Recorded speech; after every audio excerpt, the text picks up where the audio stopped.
Hello বন্ধুরা, কেমন আছেন সবাই? আশা করি সবাই ভালো আছেন। বন্ধুরা, আমাদের এই গল্পগুলো যদি আপনাদের কাছে ভালো লাগে অবশ্যই লাইক করবেন, কমেন্টস করবেন। আর আমাদের চ্যানেলে যদি নতুন হয়ে থাকেন অবশ্যই সাবস্ক্রাইব করে পাশে থাকা বেল আইকনটি প্রেস করে রাখবেন। আমাদের আজকের গল্প পরিবার পর্ব 16, লেখিকা সানজিদা ইসলাম। সন্ধ্যার পর সাবেরের হলুদের অনুষ্ঠান শুরু হয়ে গেছে। সে সাদা পাঞ্জাবি পায়জামা পরেছে। সাবেরের ছোট মা আর বাবা তাকে হলুদ লাগিয়ে দিয়েছে। রাবেয়াকে শত অনুরোধের পরেও আনতে পারেনি। সাবেরেরও কিছু যায় আসে না। এই বিয়ের তার কাছে কোনো দাম নেই, শুধু একটা বিনিময়ের মাধ্যম। চারদিকে লাল নীল রঙিন বাতি ঝলমল করছে, জোরে গান বাজনা করছে, ছোট ছোট বাচ্চারা দৌড়াদৌড়ি করছে। হঠাৎ প্যান্ডেলের সামনের দিকে চেয়ে সাবের থমকে গেল। একটা হলুদ পরী তার দিকে হাসি মুখে এগিয়ে আসছে। নুরি যে সাবেরের হলুদের অনুষ্ঠানে আসবে তা কল্পনা করেননি সাবের। হলুদ শাড়ি পরা, কোমর সমান কোকড়া চুল ছেড়ে দেওয়া, দুই হাত ভর্তি কাচের চুড়ি, আর সবচেয়ে আকর্ষণীয় ব্যাপার হচ্ছে আজ নুরি সেজেছে। চোখে কাজল, আইলাইনার, আমার ঠোঁটে গাঢ় করে লিপস্টিক দেওয়া। সাবেরের চোখ ফেরানোর দায় হয়ে গেল। নুরির হাসি হাসি মুখ দেখে সাবের ভাবল নুরি হয়তো সব মেনে নিয়েছে, নইলে কখনোই সে এখানে আসতো না।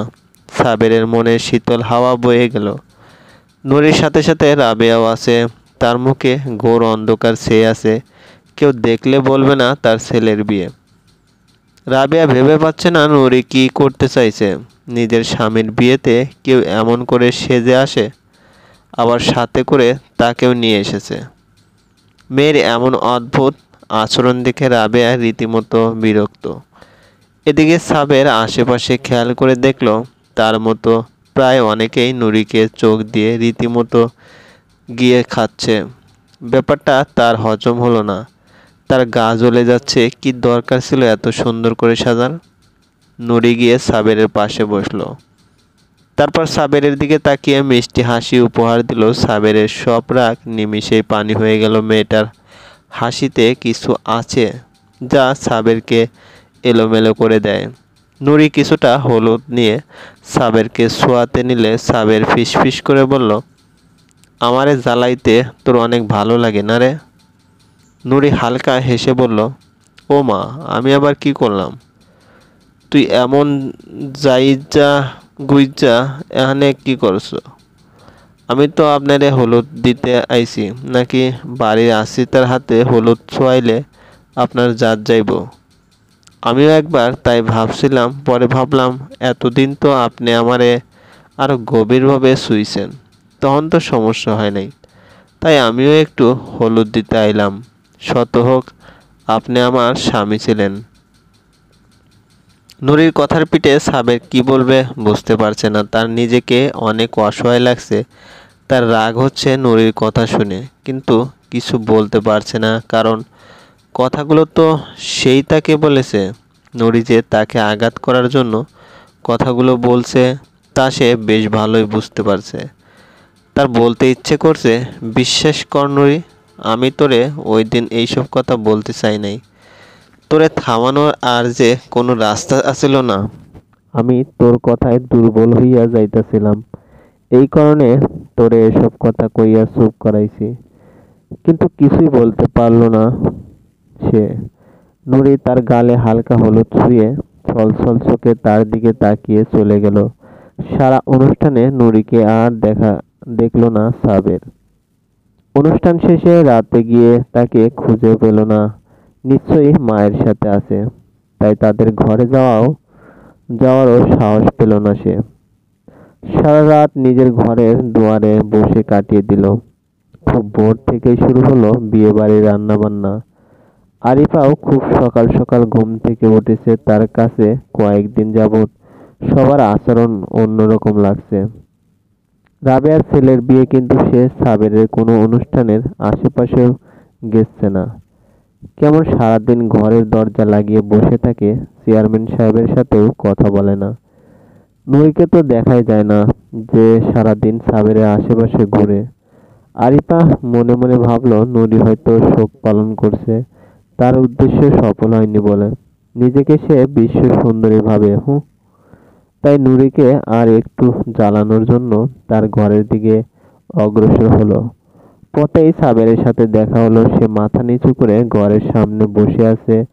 আরিফা এগিয়ে গিয়ে জিজ্ঞেস করলো, কি গো আব্বা, এই সকাল সকাল এনে বইয়া রইছো কে? ঘুম আহে না বুঝি? না ছোট মা, তেমন কিছু না, অনেক কাজ পইরা রইছে, এগুলো দেখতে হইব। মাইনষেরে উপর ছাইরা দিয়া বইয়া থাকলে তো আর চলবো না। দেহ দেহ দেহ দেহ পোলাডার বিয়া আর হেই ঘুম থইয়া কাম করতেছে। আর কত মানুষ ঘরে পালতেছি, কাম কাজ সব থুইয়া ঘুমাইতেছে, আর বউ কেমন ধারার মা, পোলাডার বিয়া অথচ হেই আশেপাশেই নাই। বলতে বলতে সে রাবেয়ার ঘরে টোকা দিল। সাবের ও ওদের আগ্রহে সেদিকে চেয়ে রইল নুরিকে এক পলক দেখার উদ্দেশ্যে। সারা রাত নুরির ঘুম হয়নি, কেঁদে কেটে রাত পার করেছে। আজানের পর পর একটু চোখ লেগে এসেছিল, কিন্তু দরজা ধাক্কানোর আওয়াজ ঘুম ছুটে গেল, সাথে রাবেয়ারও। রাবেয়া উঠতে নিলে নুরি তাকে বাধা দেয়। এত সকালে আবার কে আইলো? এই বাড়িতে কি শান্তি মতো এখন ঘুমাইতে পারুম না নাকি? আমি দেখি আম্মা, তুমি ঘুমাও। নুরি দরজা খুলতেই আরিফা চেঁচিয়ে উঠল, তোমাগো কি আক্কেল জ্ঞান কিছুই নাই? বিয়া বাড়ি কত কাম থাকে, কই একটু হাতে হাতে আগাইয়া দিবি, তা না পইরা পইরা ঘুমাস। ফিরি ফিরি থাইকা শরীরে তেল বাড়ছে না? পোলাডার বিয়া হেই না ঘুমাইয়া কাম করে, আর তুই আগাইরা থাইকা থাইকা ঘুমাস। আয় তাড়াতাড়ি পাকের ঘরে আয়, কাম কর। আরিফার কথাগুলো নুরি হাসি মুখে হজম করে বলল, তুমি যাও খালাম্মা, আমি মুখটা ধুয়ে আইতাছি। আরিফা মুখ বাঁকা করে বিনা বাক্যে চলে গেল। রাবেয়া ঘর থেকে বলে দিল, এইসব ন্যাকামতে সে থাকতে পারবে না। নুরির ইচ্ছে করলে সে যেন যায়। নুরিও তাকে জোরাজুরি করলো না। নুরি ঘাট থেকে মুখ ধুয়ে উঠে আসতেই সাবেরের মুখোমুখি হলো। সাবেরকে দেখে নুরি একটা মিষ্টি হাসি দিল, যা দেখে সাবেরের গা জ্বলে গেল। সে সামনে এগিয়ে গিয়ে নুরির চুল মুঠি ধরে নুরির মুখ সামনে আনলো। নুরি ব্যথা পেলেও ঠোঁটে হাসি বজায় রাখলো। খুব হাসি পায় না আমারে কষ্ট দিয়া? তোর অনেক হাসি পায়? কালকে আমার লগে দেখা না কইরা ঘরে গেছস কে? আর তোর এই সাজ কার লাইগা ছিল? আস্তে সাবের ভাই আস্তে, এই দিন দুপুরে আমার এত কাছে আয়েন না, মানুষ দেখলে তো আবার আপনার বউয়ের কাছে কইয়া দিব। সাবের বিয়ের আগে বাড়ি আসছি, তার লগে ইটিস পিটিস করছে, তখন তো আমার লাইগা আপনাকে সংসারে অশান্তি। চুপ থাক না রে, আর একটা কথাও কবি না। আমি ভুল করছি, ওই দিন তোরে এইসব কথা কওয়া উচিত হয় নাই।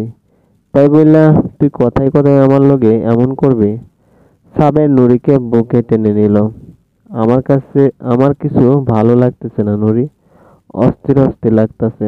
আমার লগে একটু ভালা কইরা কথা ক। আপনি বিয়েটা কইরেন না সাবের ভাই। আমি নিরুপায় নুরি, কথায় এখন অনেক দূর গড়াইছে। আমারে সারা জীবনের লাইগা হারাবেন, আমি হারাইতে দিব না। ভুল করতেছেন সাবের ভাই, পস্তাইতে হইব। শেষবার নিজের ভালোবাসারে একটা সুযোগ দিছিলাম, কিন্তু আমার ভালোবাসায় জোর নাই, তা আপনি প্রমাণ কইরা দিলেন। বলে নুরি চলে গেল। সাবের ফিসফিস করে বলল, আমি সব ঠিক করে দেবো নুরি, সব ঠিক করে দেবো। একটার দিকে বরযাত্রী রওনা দিবে, এখন 12টা বাজে। সাবের রেডি হয়ে ঘরে বসে আছে। চেয়ারম্যান সাহেব রাবেয়াকে বেশ কয়েকবার ডাকলেন গ্রাম্য রীতিগুলো পালনের জন্য, কিন্তু সে নড়ল না, এমনকি তার সাথে কথাও বলল না। তাই তিনি হাল ছেড়ে দিয়ে ছেলের ঘরে এলো তাকে তাড়া দিতে, কিন্তু ঘরে গিয়ে সে হতভম্ব হয়ে গেল। সাবের ঘরে বসে কাঁদছে। বাবাকে দেখে সাবের তার পায়ে পড়ে গেল। আব্বা, আমি বিয়ে করতে পারুম না আব্বা, আমার মন সায় দিতাছে না আব্বা, আমার মনে হইতাছে আমি কিছু খারাপ করতেছি আব্বা, আমি নুরির লগে অন্যায় করতেছি আব্বা, আমি ওরে হারাইতে পারুম না আব্বা, তুমি বিয়েটা ভাইঙ্গা দাও। নির্বাচনে হারলে ওই কষ্ট সহ্য করতে পারমু, কিন্তু আমি ওরে হারাইতে পারমু না। চেয়ারম্যান সাহেবের বুকে মোচড় দিয়ে উঠল। সে কি সত্যি কোনো ভুল সিদ্ধান্ত নিল? কিন্তু এখন যে কিছুই করার নেই। সাবের, আব্বা শান্ত হ আব্বা, এমন বাচ্চা পোলাপানের মতো কানলে হইব? দেখ আজকে তোর বিয়া, তুই নুরির লগে অন্যায় করতাছস ঠিক, কিন্তু আজকে যদি তুই ওই মাইয়ারে বিয়ে না করস তাহলে ওই গ্রামে ওর নামে বদনাম ছড়াইয়া যাইব। এটাও তো অন্যায়। আর ওই মাইয়ার তো কোনো দোষ নাই। আর মানুষ তো দুইটা বিয়ে করে, তাহলে সমস্যা কি? আমি তো তিনটা করছি। কই তোর মা কি আমারে ছাইড়া গেছে? যায় নাই। তাইলে নুরিও যাইব না, তুই চিন্তা করিস না। একবার বিয়েটা হইতে দে, সব ঠিক হইয়া যাইব। কিন্তু আব্বা আমি আর কোনো কথা না সাবের। বিয়েটা তুই না করলে আমার মরা মুখ দেখবি। বাইরে সবাই অপেক্ষা করতেছে। 5 মিনিটের মধ্যে মুখ ধুইয়া বাইরে আয়, বলে চেয়ারম্যান সাহেব চলে গেল।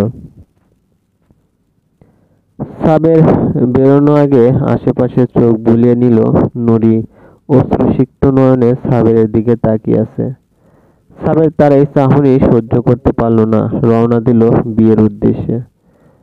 সাবেররা বাড়ি ফিরল সন্ধ্যার পরে। নুরি সাবেরের ঘর সাজিয়ে মাত্র একটু শুয়েছিল, চোখ জ্বালা করছিল। কিন্তু বউ এসেছে শুনে উঠে যেতে নিলে রাবেয়া আটকে দিল। তোরে আমার দোহাই লাগে রে নুরি, ওইদিকে যাইস না। আর কত কষ্ট সহ্য করবি?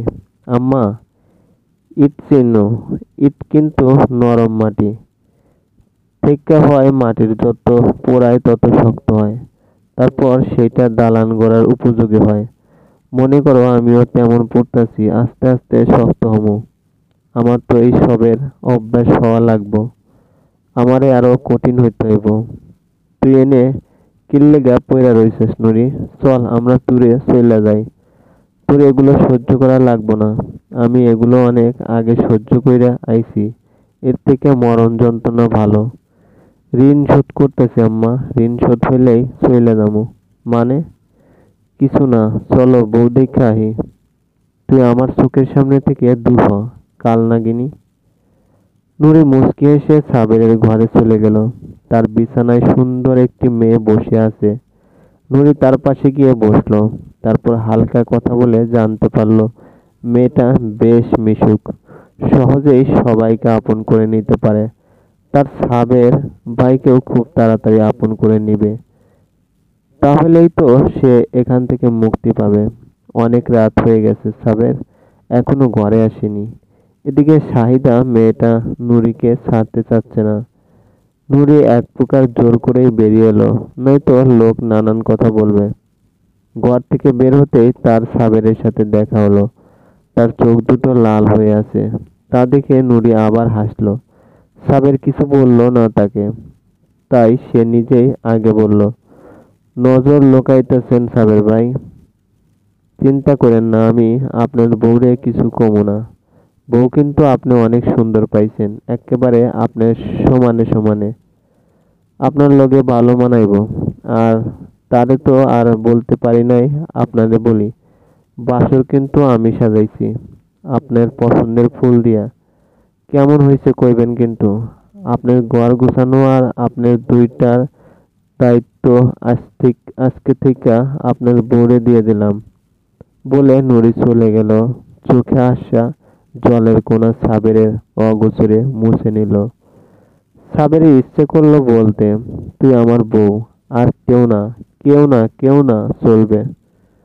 বন্ধুরা, আমাদের এই গল্পগুলো যদি ভালো লাগে অবশ্যই লাইক করবেন, কমেন্টস করবেন। আর আমাদের চ্যানেলে যদি নতুন হয়ে থাকেন অবশ্যই পাশে থাকা বেল আইকনটি প্রেস করে রাখুন, যাতে নতুন নতুন ভিডিও আপলোড করার সাথে সাথে আপনার নোটিফিকেশনে চলে যায়। ধন্যবাদ, ভালো থাকবেন।